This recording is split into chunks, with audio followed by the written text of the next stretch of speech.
Greetings. I'm your host, Mr. Deadman, and today we'll be talking about Commander. I don't really know what to say here. It's the beginning. We'll go on with it. Just say something. I will. You hush up now. Here, listen to this old chap. He knows what he's talking about. A little bit. Hi and welcome. This is my new podcast about Magic the Gathering, focusing on Commander. I hope you enjoy. Thanks for listening. Hey everybody, thanks for coming back. Today is another episode, deck tech, or deck, not really a tech, but more of just cards that I think are really good for this new commander that I'm working on building. Today I'm going to be talking about Korvold, Fae-Cursed King. He's out of the new Brawl commander decks. He's 2 black, red, green, so Jund. Legendary creature, Dragon Noble. Flying, whenever Korvold enters the battlefield or attacks, sacrifice another permanent. And whenever you sacrifice a permanent, put a +1/+1 counter on Korvold and draw a card. Commanders like these are some of my favorite styles of decks to play. Using my cards in play to make my opponent's decks suffer, all the while beating face with a flying, growing draw engine of a commander. I mean, what more can you ask for? This guy gets huge, he's scary, very fast. You're going to have a lot of your opponents are going to want to deal with him as soon as he hits the table because he's going to give you so much value whenever he's out on the table. From the time that you cast him, you're already drawing a card, and then attacking or using the deck's engine to sacrifice things to gain more value. You're going to draw a lot of cards, and you're not even going to realize it until you've sat down and started playing the deck, just how many cards you draw just by having your commander in play. So I've went through and made about 6 different categories. There are tons of different cards that you can put in this deck to make it one way or another. The way that I went with the deck was to do more token generating creatures, so that way I could sacrifice the tokens and gain ultimate value from all kinds of different cards in the deck. So some of the creatures that I want to talk about are Dockside Extortionist. It looks really good for the deck. 2 mana red goblin that when he comes into play, he makes a treasure token for every artifact and enchantment that your opponents control. Now, treasure tokens in this deck are insane. You can sack them at any time for mana, so therefore at any time a treasure token reads, sacrifice this to add 1 mana of any color, draw a card, put a +1/+1 counter on your commander. That's insane. When your commander only costs 5 mana, so he's fast to get out, and he's a 4/4 and already flying. Basically, he's a 5/5 because he doesn't come into play not sacrifice something to make himself bigger. So Dockside Extortionist, maybe in the early game isn't so great. It just depends on what's on the board. You're always going to be able to decide what's best and when's best to play it. But for a 1/2 Goblin Pirate for 2 mana, that gives you a treasure token for every artifact and enchantment that your opponents control. Good lord. I mean, that right there is insane with this guy. There's a reason Dockside's like over $18. The other cards, so there's a lot of creature cards that I've listed. Pitless Plunder also deals with treasures. Says whenever another creature you control dies, doesn't say token, non-token, just whenever another creature you control dies, create a treasure. Tireless Tracker, when a land enters the battlefield, you investigate.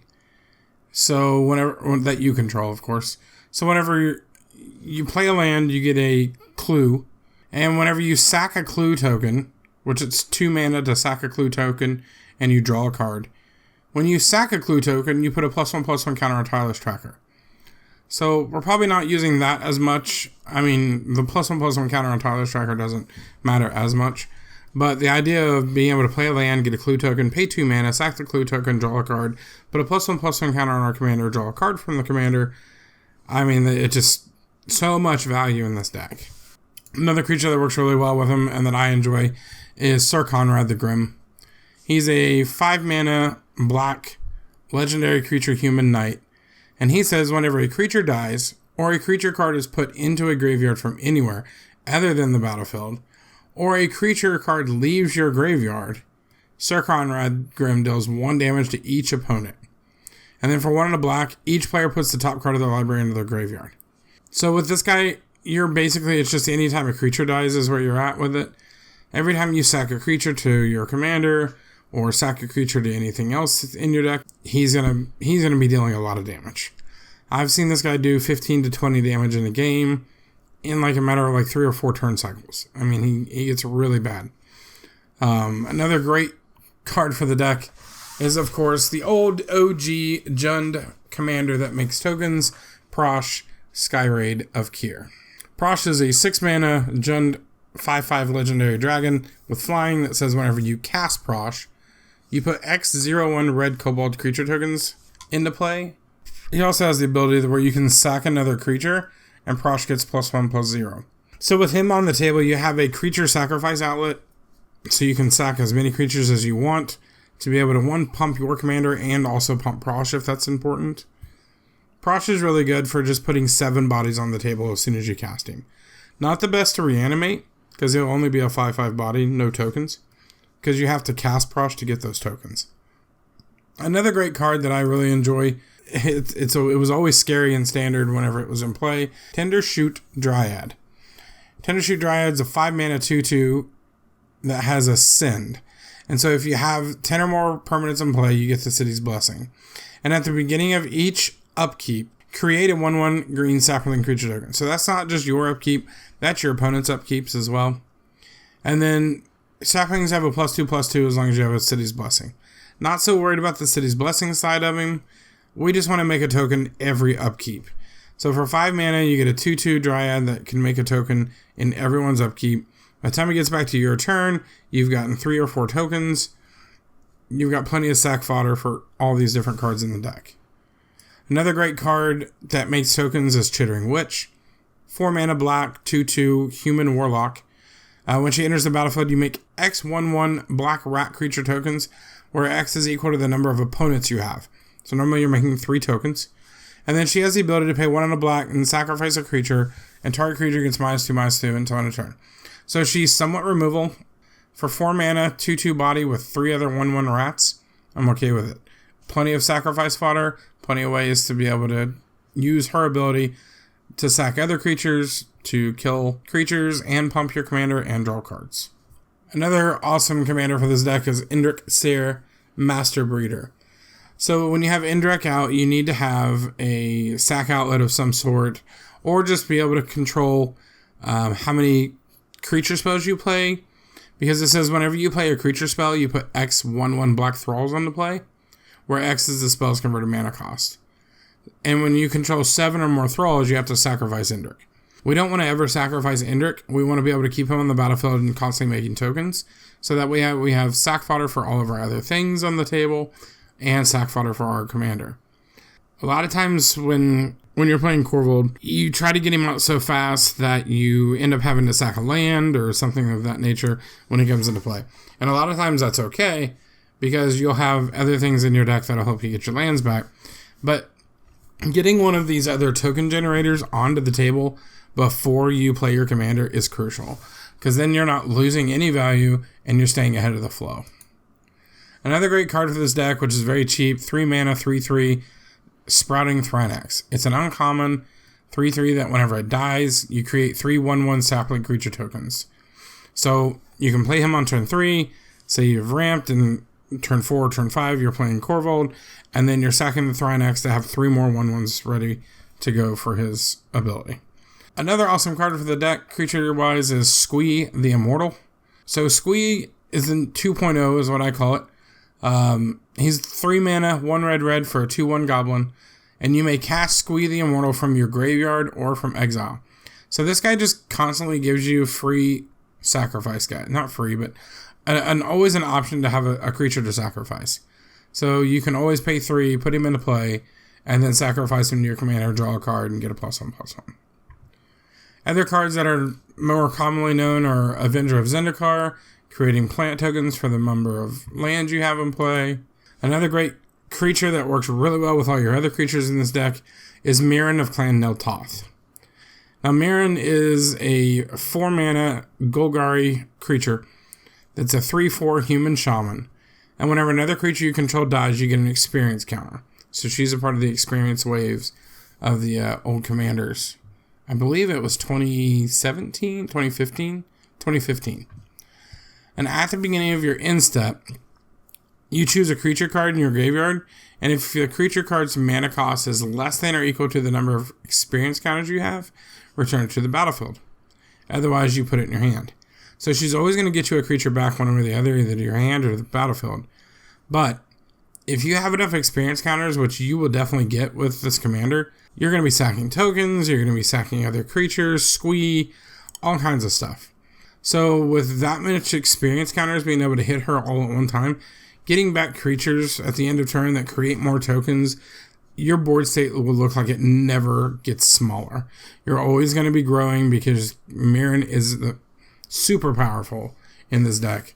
And I would always try to go search her out whenever you're playing the deck. Another wonderful card for the deck that creates tokens, and the last creature I'm going to talk about in this little section is Siege Gang Commander. I'm sure there's a lot better cards. I'm sure there are tons more options that you could play that make tokens. But for me, Siege Gang is a staple to me. I used to play Legacy Goblins, so I really enjoy Siege Gang Commander. And I always like to run him. If it's a red deck, I usually have Siege Gang in there. He can disrupt things. He can deal damage to any target. I mean, he's pretty well rounded as a creature. 5 mana, 2/2 red goblin. When he enters the battlefield, you create 3 1/1 red goblin creature tokens. And you can always pay 1 in a red, sacrifice a goblin, and Siege Gang will deal 2 damage to any target. So for this kind of deck, you've got a lot of heavy, expensive spells. From 4 to 5 to 6 to 7 mana with all the token generators and all the other great creatures and spells that work really well with your commander, you're going to need some good ramp. So ramp in this deck can be played in any way. You have green in the deck, so you can do all kinds of different ramp. You could do your Cultivates and your Kadama's Reaches and Rampant Growths and Wood Elves and whatever you want to play. But what I find in this deck is I want to do the ramp spells that help my commander as well. So in the late game when I draw it, it's not a dead draw. It also is always going to benefit my commander when I draw one of these cards. So those cards stem from Awakening Zone, which is a enchantment that 3 mana enchantment that at the beginning of my upkeep I get a 0/1 Eldrazi spawn that I can sack to make colorless mana. You also have a card that's just like that for 1 more mana called From Beyond. It's devoid, 3 in a green. At the beginning of your upkeep, put a 1/1 colorless Eldrazi Scion creature token on the battlefield, and it has sack to add 1 mana. And you can pay 1 in a green, sacrifice From Beyond, and search your library for an Eldrazi card, reveal it, and put it in your hand and shuffle your library. We're not too worried about the sacrificing and searching for Eldrazi. I don't play Eldrazi normally if I can help it. I don't really like it. I think it's just... I know the commander's big, flashy creatures and huge spells, and that's fun. And it really is. But I'm not big on the Annihilator. I don't like putting my opponents under the pressure of Annihilator. I don't like having to take on Annihilator. So I don't play them myself as much as I can. Yes, I do have decks with them in it, but normally I'm playing Kozilek, so I can draw 4 cards. Like, I don't care if you exile my Kozilek when he comes into play. I just want to draw 4 cards. So From Beyond, another Awakening Zone style card. We also have Harrow, so 2 in a green, sacrifice a land, go get 2 other lands, put them into play tapped, or put them into play. They don't come into play tapped, I'm sorry. Which is ridiculous with your commander because it's a 3 mana instant that gets you those lands. You also have Springbloom Druid, which is a 2 in a green creature that when it comes into play, you basically Harrow. So you have Harrow on a creature, Harrow on a spell, secure a Tri-Builder, or as we call Scuba Steve. 2 mana, 1/1 that sacks to go get a land. Once again, sacrificing to go get a land. You're always going to get value out of these cards. Wayfarer's Bauble, artifact, pay 1, put it in play, pay 2, tap it, sacrifice it, and go get a land, put it in play tapped. Burnished Heart, 3 mana artifact creature, 2/2, that you can pay 3 at any time, sacrifice it, and go get 2 lands, and put them into play tapped. Now, when I say go get these lands, I'm talking basic lands. All these cards go get basic lands. Except for this guy. This guy is Elvish Reclaimer. Now, he's not mana ramp, but he can go get the lands that you want. So, Elvish Reclaimer is a 1 mana green elf warrior that's a 1/2. Elvish Reclaimer gets +2/+2 as long as there are 3 or more land cards in your graveyard. So at that point, he'd be a 3/4. And you can pay 2 and tap Elvish Reclaimer, sacrifice a land, and search your library for a land card and put it on the battlefield tapped. Then shuffle your library. He's crop rotation on a creature, which is extremely valuable because, one, you can get these creatures back and put them back into play. You have Mirren, you have all kinds of different ways that you could probably reanimate. You are running black. You can always get him back into play. You can always get value out of him. Crop rotation in a black deck just means you can go get Cabal Coffers and Urborg and Dark Depths and anything else that you need to get to help you get an advantage over your opponents. The next card I do have in here is Crop Rotation, so the 1 mana green instant that sacrifices a land and go search for any land. You go get Gaia's Cradle to have all the mana in the world in this deck. And the last one I had on here for ramp, which was just kind of a late throw-in. I was actually looking through my deck because I have this deck put together, and I saw him as a Yavimaya Elder. Classic card, 3 mana, 2/1. 3 mana, 2/1. When he's in play, you can pay 2 and sacrifice him and draw a card. And whenever he dies, you get 2 basic lands out of your deck and put them in your hand. So that 1 card puts 3 cards in your hand. With your commander out, puts 4 cards in your hand and a +1/+1 counter on your commander. Super good. That creature's amazing for this deck. Couple artifacts that I did throw in here as well, aside from the bauble, Expedition Map, Commander Sphere, and Mind Stone. All 3 of them are able to be sacrificed. The Expedition Map is like the Crop Rotation that can go get any land. The Commander Sphere and the Mind Stone are mana rocks that you can sack to draw a card. All of those are great for being able to take advantage of your sacrifice a permanent on Korvold. So we're going to move on to the best removal for your commander. So there are 3 creatures that do the same effect pretty much. You have Plaguecrafter, Fleshbag Marauder, and Merciless Executioner. Being able to just play a creature to force your opponents to sacrifice another creature is really good with this guy because, one, you're going to get the draw a card and the +1/+1 counter on your commander.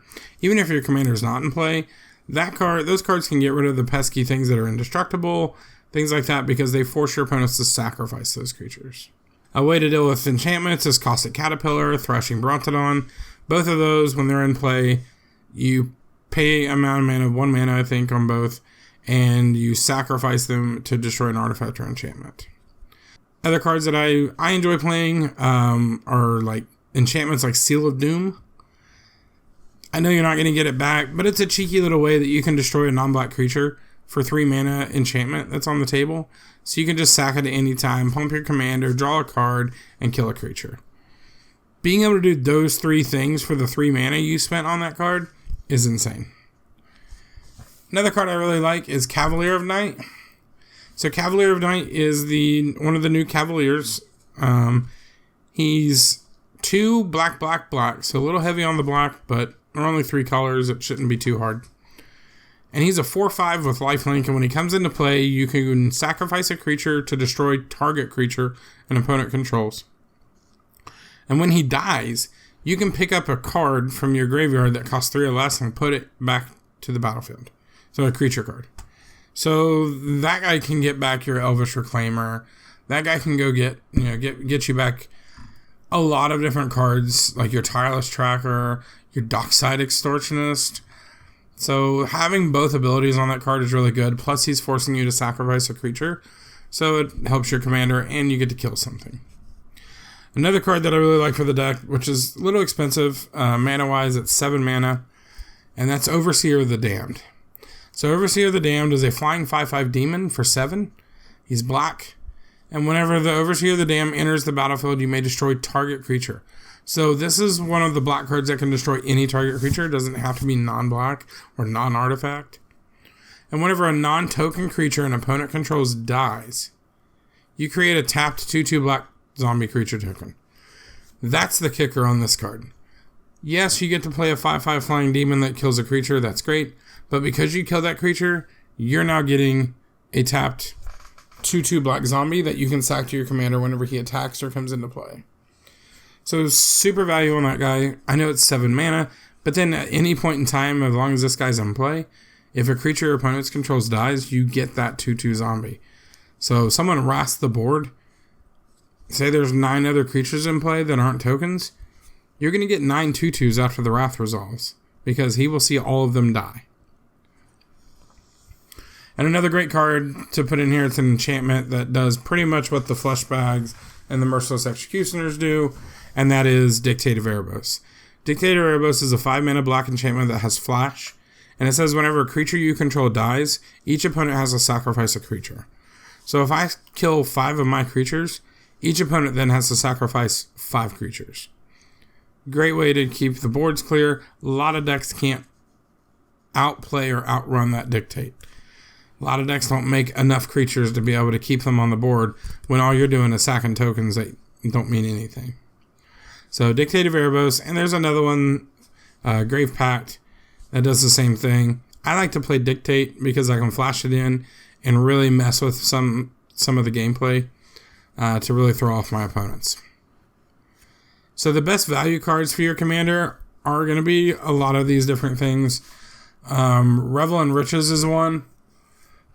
Going back to the treasure theme, Revel in Riches is a 4 or a 5 mana black enchantment that says whenever a creature an opponent controls dies, you create a treasure token. And then if you control 10 or more treasure tokens at the beginning of your upkeep, you win the game. So Revel in Riches plus the Dockside guy, that could just win you the game immediately. A lot of people don't like to play cards that just auto-win. I, for one, am not. I don't like playing Revel in Riches. I don't play it in my deck. I'm just giving you guys some of the card ideas that I've found that could run really well in this deck. Another card that I really like in the deck that I do run is Moldervine Reclamation. It's a Golgari enchantment that costs 5 mana, and it says whenever a creature you control dies, you gain a life and you draw a card. So basically, if that enchantment is in play in your commander, you will be drawing 2 cards, gaining a life, and putting a +1/+1 counter on your commander for every creature that dies. You will draw a lot of cards. This enchantment is great on its own. It's even better with your commander in play. Another really sweet card to run in this deck, because this has to do with sacrificing, is there are 2 different cards that do this. So the first one is Scapeshift. Scapeshift is 4 mana, sorcery, green, that says you can sacrifice any number of lands. Search your library for any lands that you want. So any lands can come out of your deck and into play.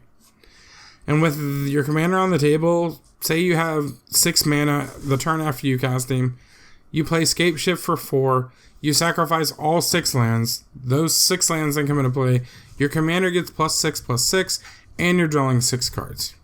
Pretty insane.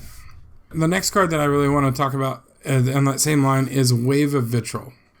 So Wave of Vitriol is a sorcery for 7 mana that says each player sacrifices all artifacts, enchantments, and non-basic lands he or she controls. For each land sacrificed this way, the controller can search the library for a basic land and put it on the battlefield tapped.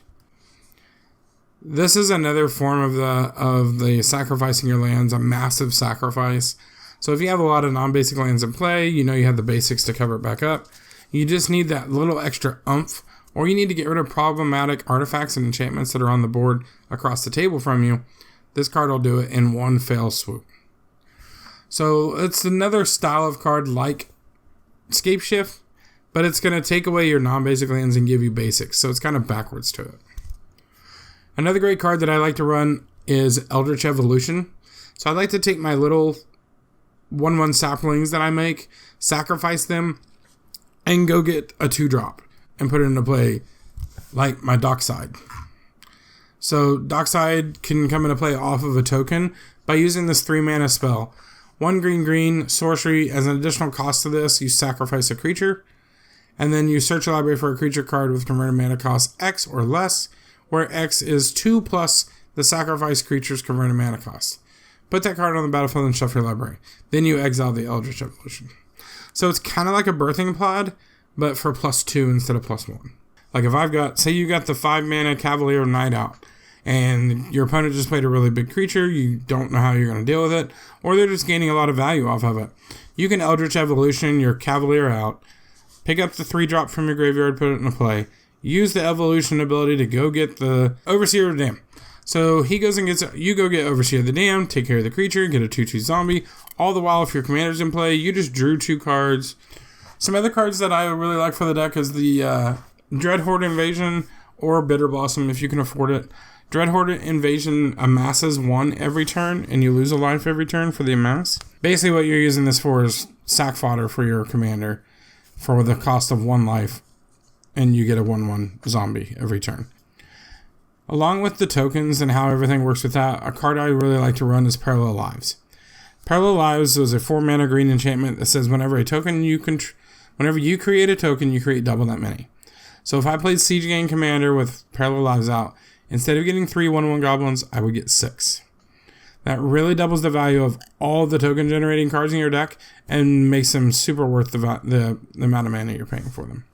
Another great card for the deck is an enchantment called Phyrexian Reclamation. Phyrexian Reclamation is a black enchantment that costs 1 black to put in play. 1 and a black, pay 2 life, return target creature card from your graveyard to your hand. So this card will be able to get you back your big sapling token makers, any card that you've lost, Mirren maybe he hit the graveyard and you need to get him back on the table and start putting your creatures back in play. So Phyrexian Reclamation is a great card to have in the deck to be able to keep your deck moving forward constantly. So in this deck, I only play a couple Planeswalkers. One of the Planeswalkers I run is Vraska, Golgari Queen. 4 mana, Golgari, of course, Planeswalker. I keep wanting to say Commander. Legendary Planeswalker, Vraska. Her abilities, she's a 4 loyalty Planeswalker, and her abilities range at +2, you may sacrifice another permanent. If you do, gain 1 life and draw a card. -3, destroy target non-land permanent with converted mana cost 3 or less. And -9 is you get an emblem that says, whenever a creature you control deals combat damage to a player, that player loses the game. This card is ridiculous. 1, it's letting you sacrifice permanents to draw more cards, which then lets your commander let you draw a card and get a +1/+1 counter. Double the value, double the fun, double McGum. So another Planeswalker that I enjoy running as well as Lord of Windgrace. Lord of Windgrace is great in this deck because it allows you to, if you had to sacrifice lands, or say you drew so many cards that turn that now you've got to start discarding down to hand size, you can then use Windgrace to start picking those lands back up. So his abilities, he's 2 and Jund, 5 loyalty Planeswalker. Abilities are +2, discard a card, and draw a card. If it was a land card that you discarded, you draw an additional card. -3, return up to 2 target land cards from your graveyard to the battlefield. And his -11 isn't that what we're after, but it's destroy up to 6 target non-land permanents, then create 6 2/2 green cat warrior creature tokens with Forest Walk. Okay, if we get to 11 and there's 6 things on the table that we need to kill, sure. But that's not what we're after. We're after the discard and draw, and we're after the returning the lands back to play. Keeping ourselves ahead on mana is super important to stay in the game while you're sacrificing stuff every turn. Mana is the most important thing on that. So that's all the main cards in the deck. There are a few lands that I want to mention to run. Field of the Dead is really good. So if you get 7 different lands, every time you play a land at that point, you get a 2/2 zombie token. Works really well with Lord Windgrace. A lot of different cards in the deck will keep it running. The Field of the Dead is really nice. Kirkeep is a land that says you can pay 1 in a red, tap it, and put an 0/1 Cobalt into play. So that land allows you to just keep creating tokens for your commander to eat. Kessid Wolf Run. You can pay red and a green and X, and target creature gets +X and trample until end of turn. So that's a great way to get your commander through the blockers and get the damage dealt all the way to the end. Which sometimes I have seen that it's a little difficult. You know, you make your commander like a 20/20 from sacking all this stuff in like 2 turns, and suddenly you're getting blocked by little Thopters and just little squeaky things. So giving your commander trample, huge value. Another land that I put in here was Lotus Veil. Lotus Veil also works pretty good with the Windgrace and different things like that, because Lotus Veil says it's hexproof and it comes into play tapped, and you have to sacrifice 2 lands when it comes into play, but it'll tap and add 3 mana of any color. So Lotus Fill is super good. Sacrificing 2 things, drawing cards with your commander, making them bigger, while all the same not losing any mana for it, because the Lotus Fill is going to tap for 1 more than the 2 lands you sacked. So, as well in this episode, I wanted to talk about some fun cards that you can play with this deck to go alongside with the treasures. So say you can't afford a Dockside, the Dockside Extortionist, you could then replace that with Brass's Bounty. So it's a 7 mana sorcery that says for each land you control, you create a treasure token. So if you're late game, turn 8, turn 9, you got 9, 10, maybe 11 lands in play, Brass's Bounty just made your commander a lethal weapon. Like, you're going to get 11 treasures, still have 11 mana, plus the 7 that you spent for the spell. I mean, that card's really good. Another card you could play that works kind of right along with the Sir Conrad the Grim and dealing damage to your opponents. You can run the Poison Tip Archer, 4 mana, 2/3 reach, death touch, and whenever another creature dies, any creature dies, each opponent loses 1 life. So you could run this guy with in the Blood Artist, all the Blood Artist type effects. I don't want to make this a Blood Artist deck. I have a Blood Artist deck that I enjoy playing, so it's not really my style for this deck. But he's a great card to put in the deck, and I'm sure he's going to work amazing. Another card that I put in here for the treasure's sake as well was Taste of Death. So 6 mana black sorcery that says each player sacrifices 3 creatures, and then you create 3 food tokens. So they're not treasures exactly, but they are tokens that you can sacrifice to gain life and pump your commander and draw cards. Great card because it's making your opponent sacrifice 3 creatures. 3 creatures is a lot. Not a lot of decks have 3 creatures in play at one time. So normally it's a board wipe. Except it doesn't wipe your board. Only your opponent's. Granted, it's 6 mana, but for 6 mana, I would pay 6 mana to keep my creatures. There are cards like In Garrick's Wake and Plague Wind that are like 9 mana that do that same thing. The last card that I want to talk to you guys about for fun cards to play, and this card is not so much just like a fun card, but it's a good card for the deck. It is Curse of Opulence. Curse of Opulence is an enchant player for 1 red mana. And it says whenever enchanted player is attacked, you create a colorless artifact token named Gold. Back before treasures were called treasures, they were called gold. So you sacrifice that artifact, you sacrifice the gold token to make a mana of any color. So each opponent attacking that player does the same as well. So if I cursed Bobby to my right, if the 2 players to my left attack Bobby, each of them get a treasure token, and so do I. So it's like free treasures, and you're pushing attacks different directions. Really great card. Kind of, more or less, it's political, but you're using the political aspect of it mildly. The only thing you're really worried about is getting those gold tokens or treasure tokens. So that way you can keep pumping your commander and putting all the pressure on your opponents. And it keeps you from having to lose resources by any means, because your commander could just sack the gold token if you wanted. So these are the cards that I think are really good with the deck. I really enjoy playing this guy.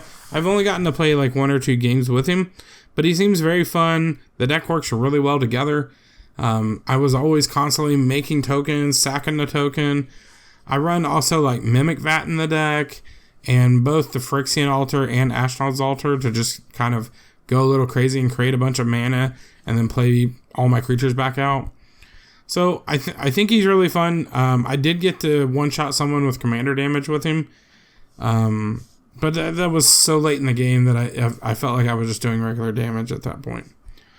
So if you are interested in building this, I got all my information for this deck pretty much on EDH Rec.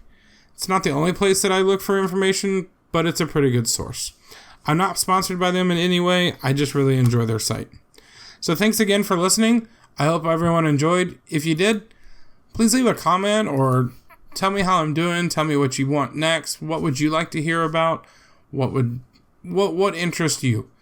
Thanks again. Have a great one. Bye.